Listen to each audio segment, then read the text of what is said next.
ಆನೆಗೆ ಗುಣವೇ ಶೃಂಗಾರ, ಗಗನಕ್ಕೆ ಚಂದ್ರಮಣಿ ಶೃಂಗಾರ, ನಮ್ಮ ಕೂಡಲ ಸಂಗನ ಶರಣರಿಗೆ ಹೊಸಳದಿರುವುದೇ ಶೃಂಗಾರ ಅನ್ನುವ ಹಾಗೆ ಎಲ್ಲ ತಂದೆಯಾದ ಬಸವಣ್ಣನನ್ನ ಮಾನವತವಾಗಿ ಕಾಯೋಪಯೋಗಿ ಬಸವಣ್ಣನ ನಾನಿನ ಪಾದಕಮಲಕ್ಕೆ ನಮಸ್ಕರಿಸುತ್ತ ಕಣ್ಣಿಗೆ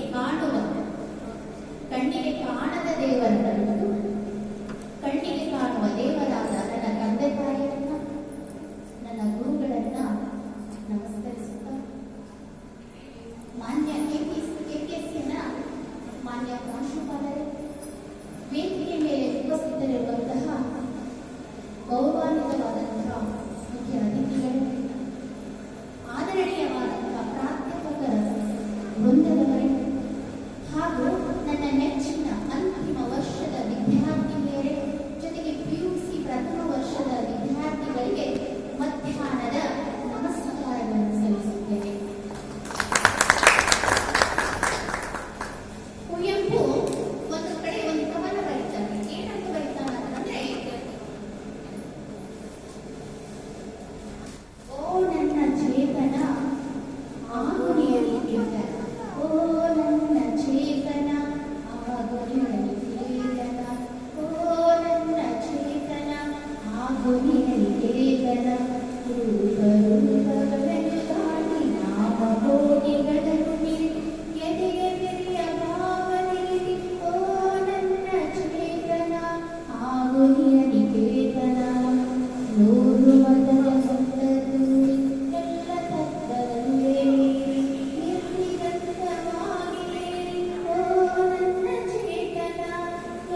ನಿಮ್ಮ ಜೀವನದಲ್ಲಿ ಜೀವಂತವಾಗಿರಿಸಿಕೊಳ್ಳಿ. ಇನ್ನೊಂದು ಮಾತು ಹೇಳಕ್ಕೆ ಇಷ್ಟಪಡ್ತೀನಿ ಅಂದ್ರೆ, ಯಶಸ್ಸಿನ ಎತ್ತರಕ್ಕಿಂತ ವ್ಯಕ್ತಿತ್ವದ ಆಳ ಮಹತ್ವದ್ದು. ಯಶಸ್ಸಿನ ಎತ್ತರಕ್ಕಿಂತ ವ್ಯಕ್ತಿತ್ವದ ಆಳ ಮಹತ್ವದ್ದು. ಸಮಾಜದ ಹೊಣೆಯನ್ನ ಹೊತ್ತ ಮನಸ್ಸುಳ್ಳ ಯುವಕರೇ ರಾಷ್ಟ್ರದ ನಿರ್ಮಾತರು. ಸಮಾಜದ ಹೊಣೆಯನ್ನ ಹೊತ್ತ ಮನಸ್ಸುಳ್ಳ ಯುವಕರೇ ರಾಷ್ಟ್ರದ ನಿರ್ಮಾತರು ಅಂತ ಹೇಳ್ತಾರೆ.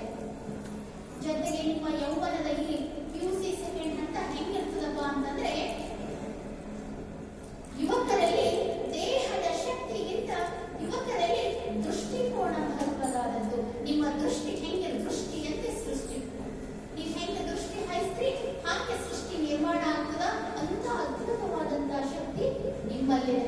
DVG ಗುಂಡಪ್ಪನವರು ಒಂದ್ ಕಡೆ ಹೇಳ್ತಾರೆ ಏನಂತಂದ್ರೆ, ಹುಲ್ಲಾಗು ಬೆಟ್ಟದಡಿ ಮನೆಗೆ ಮಲ್ಲಿಗೆ ಆಗು, ಹುಲ್ಲಾಗು ಬೆಟ್ಟದಡಿ ಮನೆಗೆ ಮಲ್ಲಿಗೆ ಆಗು, ಕಲ್ಲಾಗು ಕಷ್ಟಗಳ ಮಳೆಗಿರಿಯ ಸುರಿಯ, ಬೆಲ್ಲ ಸಕ್ಕರೆ ಆಗು ದುರ್ಬಲಂಗರಿಗೆ ಎಲ್ಲರೊಳಗೊಂದಾಗು ಮಕ್ಕಳು ನಿಮ್ಮ. ಅಂದ್ರೆ ಬೆಟ್ಟದಲ್ಲಿರುವಂತಹ ಹುಲ್ಲು, ಬೆಟ್ಟದ ಕೆಳಗಿರುವಂತಹ ಅರಳುವ ಹೂಗಳು ಹೆಂಗಿರ್ತವ ಅಂತಂದ್ರೆ, ಹಾಗೆ ನಿಮ್ಮ ಜೀವನದಲ್ಲಿ ಕಷ್ಟ ಬರಲಿ ಸುಖ ಬರಲಿ, ಎಂಥದೇ ಸಂದರ್ಭ ಇರಲಿ, ಎಂಥದೇ ಸ್ಥಿತಿ ಇರಲಿ, ನಿಮ್ಮ ಸಮಚಿತ್ತತೆಯನ್ನ ಕಾಯ್ಕೊಂಡು ನಿಮ್ಮ ಜೀವನವನ್ನ ಸಾರ್ಥಕತೆಯನ್ನ ಪಡಿಸ್ಕೊಳ್ಬೇಕು ಅಂತ DVG ಅವರು ಮತ್ತೊಂದು ಕಡೆ ಹೇಳ್ತಾರೆ. ಮತ್ತೆ DVG ಹೇಳ್ತಾರೆ, ಬಾರದ ಭಾಗ್ಯವನ್ನ ನೆನೆದು ಬಿಟ್ಟು, ಬಾರದ ಭಾಗ್ಯವನ್ನ ನೆನೆದು ಒಂದು ವೇಳೆ ನೀವು ಇರುವಂತಹ ಸುಖವನ್ನ ಖುಷಿಯನ್ನ ಅನುಭವಿಸಿಕೊಂಡು ಬಿಟ್ರೆ ನಿಮಗೆ ಖುಷಿ ಅದ್ಭುತವಾಗಿರುವಂಥದ್ದು. ನಿಮ್ಮ ಜೀವನದಲ್ಲಿ ಸದಾ ಖುಷಿ ಇರುತ್ತೆ ಅನ್ನುವಂತಹ ಮಾತನ್ನ ಹೇಳ್ತಾರೆ. ಜೊತೆಗೆ ನಿಮ್ಮ ಮುಂದಿನ ಜೀವನಕ್ಕೆ ಹಲವಾರು ನಿದರ್ಶನಗಳನ್ನ ನಾವು ಕೊಡಬಹುದು. ಯಾವ ರೀತಿ ಅಂತಂದ್ರೆ, ಐನ್ಸ್ಟೀನ್ ಏನ್ ಮಾಡ್ದ ಅಂತಂದ್ರೆ, ಚಲನೆಯ ನಿಯಮವನ್ನ ಕಂಡುಹಿಡಿದ. ಶಾಲೆಯ ಅತಿ ದೊಡ್ಡ ವಿದ್ಯಾರ್ಥಿ ಅಂದ್ರೆ ಐನ್ಸ್ಟೀನ್. ಥಾಮಸ್ ಅಲ್ವಾ ಎಡಿಸನ್ ಬಲ್ಬ್ ಕಂಡುಹಿಡಿದ. ಸತತವಾದಂತಹ ಪ್ರಯತ್ನದಿಂದ ಕಂಡುಹಿಡಿದ. ಮೊಹಮ್ಮದ್ ಗಜ್ನಿ ಅವರು ಏನ್ ಮಾಡಿದಂದ್ರೆ, ಭಾರತದ ಮೇಲೆ 17ನೇ ಬಾರಿಗೆ ಜಯವನ್ನ ಗಳಿಸಿದ. ಅಂದ್ರೆ 16 ಸಲ ಸೋಲನ್ನ ಅನುಭವಿಸಿ 17ನೇ ಬಾರಿಗೆ ಜಯವನ್ನ ಗಳಿಸಿದಂತಹ ವ್ಯಕ್ತಿ ಮೊಹಮ್ಮದ್ ಗಜ್ನಿ. ಇವೆಲ್ಲವ ನಿದರ್ಶನವನ್ನು ನಾವು ನೋಡಿದಾಗ ಏನಾಗ್ತದಂತಂದ್ರೆ, ನಾವು ಸತತವಾದಂತಹ ಪ್ರಯತ್ನ, ಭಕ್ತಿ, ಶ್ರದ್ಧೆ, ನಿಷ್ಠೆ ಇಟ್ಟಾಗ ನಮ್ದು ಯಾವುದೇ ಕಾರ್ಯ ವಿಫಲ ಆಗಲು ಸಾಧ್ಯವಾಗುವುದಿಲ್ಲ. ಹಾಗಾಗಿ ಇವರೆಲ್ಲರ ನಿದರ್ಶನಗಳನ್ನ, ಈ ಮಹಾನ್ ವ್ಯಕ್ತಿಗಳ ಜೀವನವನ್ನ ನಾವು ಪುನರ್ಮಿಲನ ಹಾಕ್ತಾ, ನಾವು ಬಳಸ್ಕೋತಾ, ನಾವು ಅನುಭವಿಸ್ತಾ, ನಮ್ಮ ಜೀವನದಲ್ಲಿ ಒಳ್ಳೆ ಹೆಜ್ಜೆನೆ ಇಡ್ತಾ ಹೋಗ್ಬೇಕು. ಈ ಮಾತನ್ನ ಯಾಕೆ ಹೇಳಿದಪ್ಪ ಅಂತಂದ್ರೆ, ಸೆಕೆಂಡ್ PUC ವಿದ್ಯಾರ್ಥಿಗಳು ಯಾವುದಕ್ಕೂ ಕಡಿಮೆ ಇಲ್ಲ. ಸ್ವಾಮಿ ವಿವೇಕಾನಂದ ಹೇಳ್ತಾರೆ, ತನ್ನನ್ನ ತಾನು ಅರಿ, ತನ್ನಲ್ಲಿರುವ ಅಪಾರವಾದಂತಹ ಶಕ್ತಿಯನ್ನು ಹೊರಗಡೆ ಹಾಕು. ಪ್ರತಿಯೊಬ್ಬರಲ್ಲಿ ಯಾವ ವಿದ್ಯಾರ್ಥಿಗಳು ಕಡಿಮೆ ಇಲ್ಲ. ಅದಕ್ಕೆ ಎಷ್ಟು ಬೇಕೋ ಅಷ್ಟೇ. ನನ್ನ ಮುಂದೆ ನಾ ಎಷ್ಟೋ ವಿದ್ಯಾರ್ಥಿಗಳು, ಶಾಲೆಯಲ್ಲಿರುವಂತಹ ವಿದ್ಯಾರ್ಥಿಗಳು, ಹೈಸ್ಕೂಲ್ನಲ್ಲಿರುವಂತಹ ವಿದ್ಯಾರ್ಥಿಗಳು, ಅತಿ ದೊಡ್ಡದಾದಂತಹ ವಿದ್ಯಾರ್ಥಿಗಳು ಈಗ ಏನೇನೋ ಆಗಿ ಹೋಗ್ತಾ ಇದ್ದಾರೆ. ಅಂದ್ರೆ ವಿಚಾರ ಮಾಡುವಂತ ಅಂಶ ಏನಂದ್ರೆ, ನೀವು ಯಾವ್ದ